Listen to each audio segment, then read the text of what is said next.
Hello, good morning, students.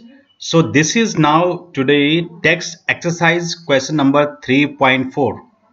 ये exercise question है electrochemistry का 3.4 क्वेश्चन है ये क्वेश्चन नंबर.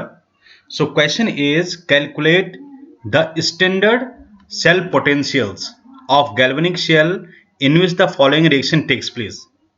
ठीक है, कोई गैल्वेनिक शेल है उसमें ये रिएक्शन हो रही है. ठीक है, पहले केस में ये रिएक्शन हो रही है, दूसरा जो गैल्वेनिक शेल है उसमें ये वाली रिएक्शन हो रही है. तो हमें यहाँ पर इन दोनों के लिए, ये दोनों जो गैल्वेनिक शेल है, ये पहला वाला गैल्वेनिक शेल और ये दूसरा गैल्वेनिक, दोनों के लिए हमें स्टैंडर्ड गिब्स एनर्जी चेंज की वैल्यू निकालनी है और इक्विलिब्रियम कांस्टेंट की वैल्यू निकालनी है. और इसके लिए यहाँ पर जो गिवन वैल्यूज हैं रिडक्शन पोटेंशियल की, ठीक है, Cr3 positive slash Cr couple के लिए ये है, ये Cd2 पॉजिटिव Cd कपल के लिए ये है, Fe3 positive Fe2 positive couple के लिए ये वैल्यू है इलेक्ट्रोड पोटेंशियल की, और Ag पॉजिटिव Ag कपल के लिए ये वैल्यू है. ठीक है, अब यहां पर ये कैसे हम इसे करेंगे, बहुत ही सिंपल है. देखिए, हमें पता है क्योंकि यहां पर जो चीजें पूछी गई हैं, एक पूछा है यहां पर गिब्स एनर्जी चेंज. ठीक है, ये पूछा है आपको पता है इसके लिए जो फॉर्मूला है -NFE0, इसके इस फॉर्मूला बेस्ड हमने ये न्यूमेरिकल किए हैं. ठीक है, पिछली वाला जो न्यूमेरिकल था इसी पर बेस्ड था आपका. ठीक है, और दूसरा है आपका, अब देखो इसके लिए ये आपको निकालना है, गिब्स एनर्जी चेंज निकालना है, तो इसके लिए आपको E0 वैल्यू चाहिए, यानी कि सेल पोटेंशियल आपको निकालना पड़ेगा. ठीक है, अब सेल पोटेंशियल हम कैसे निकालेंगे, बहुत ही सिंपल है. सेल पोटेंशियल निकालने के लिए हमें ई सेल इक्वल टू क्या होता है, E R minus E L. इस तरीके से हम यहां पर ये वैल्यूज निकाल सकते हैं. और ई आर क्या होता है, ई आर मीन्स कैथोड, यहां पर कैथोड की बात हो रही है. ठीक है, cathode minus E not anode. इस तरीके से हम यहां पर देखेंगे कि cathode electrode potential, standard electrode potential of cathode minus standard electrode potential of anode. और यहां पर ये इंपॉर्टेंट है कि जो आपके पास ये जो वैल्यूज दी गई है, ठीक है, जो इलेक्ट्रोड पोटेंशियल की जो वैल्यूज होती हैं स्टैंडर्ड इलेक्ट्रोड पोटेंशियल में, कन्वेंशनली हम हमेशा रिडक्शन पोटेंशियल को ही कंसीडर करते हैं. We only consider reduction potential. ठीक है, जैसे मान लीजिए यहां पर ये क्रोमियम है, क्रोमियम यहां पर ऑक्सीडेशन में जा रहा है. ठीक है, ये Cd2 पॉजिटिव आपका रिडक्शन में जा रहा है. तो यहां पर जो वैल्यूज दी गई हैं, ठीक है, आप देख पहले Cr3 पॉजिटिव Cr, इसका मतलब है कि यहां पर ये रिडक्शन पोटेंशियल दिया गया है. Cr2 पॉजिटिव से Cd, Cd2 पॉजिटिव से Cd, तो ये आपके पास रिडक्शन पोटेंशियल दिया गया है. तो सभी आपको जो गिवन है वो रिडक्शन पोटेंशियल है, तो आपको रिडक्शन पोटेंशियल की वैल्यू गिवन होगी और उसी के बेस पर आपको निकालना है. तो उसके लिए जो फॉर्मूला आप यूज करते हैं वो ये वाला है. ठीक है, यहां पर आपको रिडक्शन पोटेंशियल वैल्यूज ही रखनी है. ठीक है, नो कंफ्यूजन हियर. इसी तरीके से जब आप यहां पर ई सेल निकाल लेंगे तो उसके बाद यहां पर गिब्स एनर्जी आप आसानी से निकाल सकते हैं. ठीक है, और उसके बाद इक्विलिब्रियम कांस्टेंट निकालना बहुत ही आसान हो जाता है. ठीक है, किस तरीके से, हमने ये क्वेश्चन भी किया है, हमने इसी फॉर्मूला पे बेस्ड लॉग के इक्वल टू, याद होगा आपको पिछला जो वीडियो था क्वेश्चन सीरीज पर, इस तरीके से, ये इस तरीके से फॉर्मूला आपको याद होगा 2.303.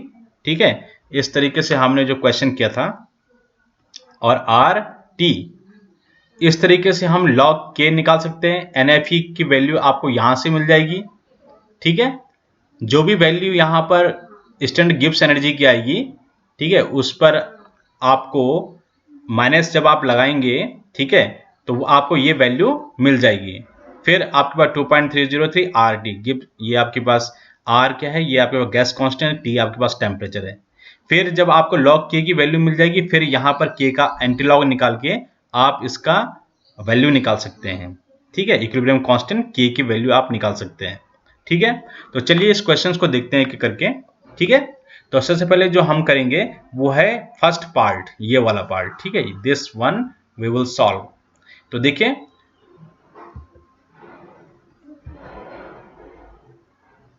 ये हमारे पास है ई नॉट सेल।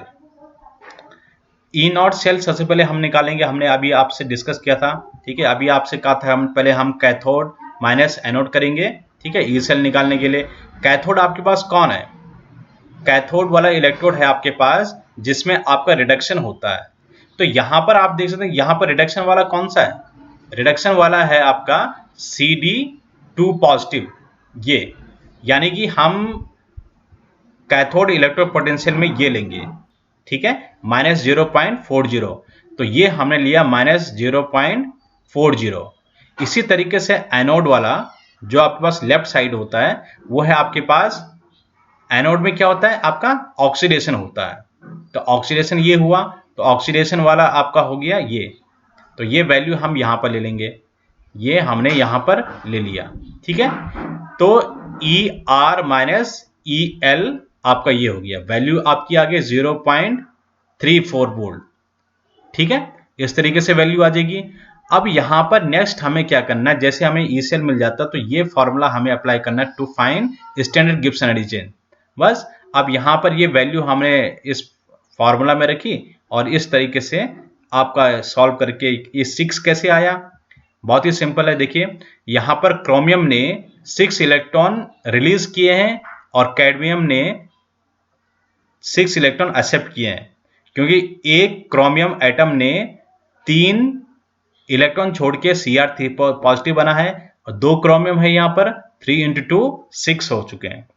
इसी तरीके से 2 क्रोमियम 6 इलेक्ट्रॉन छोड़ेंगे तो यहां पर 3 CD2 पॉजिटिव, ठीक है, 6 इलेक्ट्रॉन एक्सेप्ट करके ये रिएक्शन कंप्लीट करेंगे, क्योंकि नंबर ऑफ इलेक्ट्रॉन ट्रांसफर्ड ही हम यहां पर n की वैल्यू लेते हैं, ठीक है।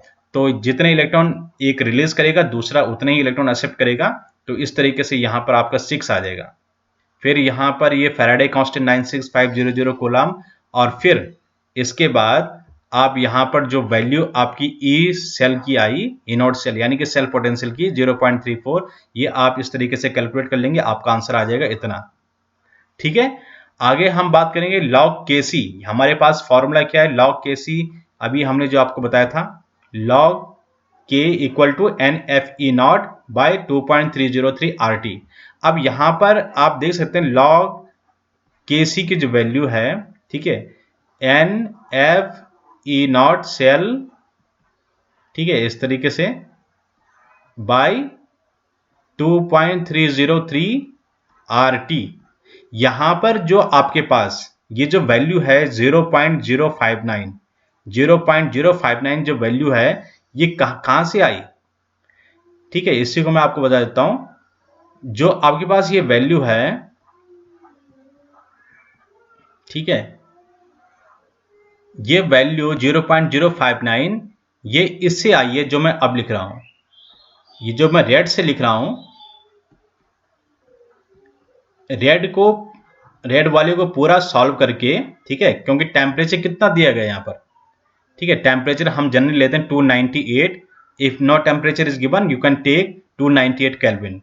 तो 298 केल्विन टेम्परेचर मान के आर को 8.314 जूल पर केल्विन पर मोल समझ के और फैराडे कांस्टेंट 96500 कूलम समझ के हम यहां पर जो ये रेड वाला जो पोर्शन है, इस पूरे रेड वाले पोर्शन को सॉल्व करके हमारे पास जो नेट जो फॉर्मूला बनता है वो ये हो जाता है 0.059।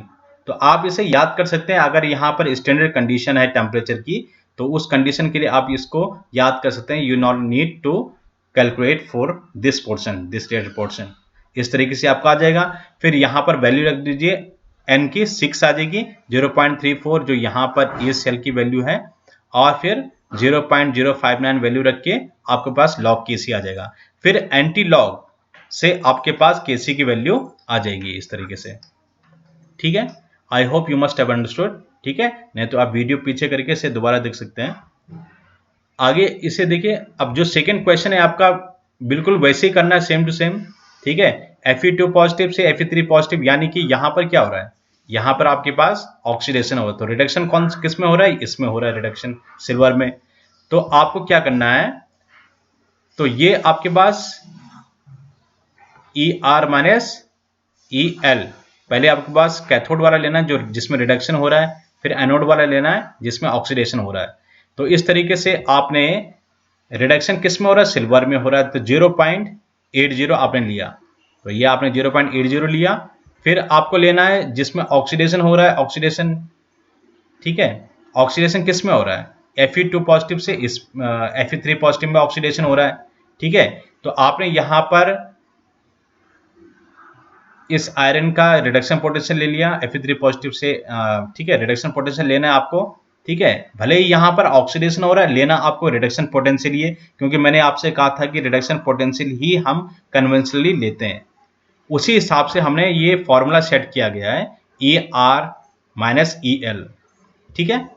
इस तरीके से आपने इसको ये वैल्यूज रखी हैं, ठीक है, प्लस ये देखिए प्लस 0.77 ये वैल्यूज रख दी आपने, फिर आपको 0.03 वोल्ट आपका आ जाएगा।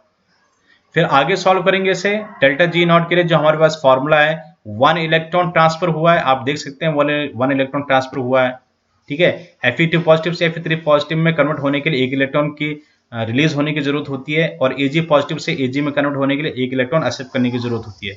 इसलिए n की value 1, Faraday constant 96500 coulomb, E cell आपका इतना आ जाएगा। ये आपके पास स्टैंडर्ड गिब्स एनर्जी की वैल्यू आ जाएगी, किलो जूल में ये वैल्यू आ गई।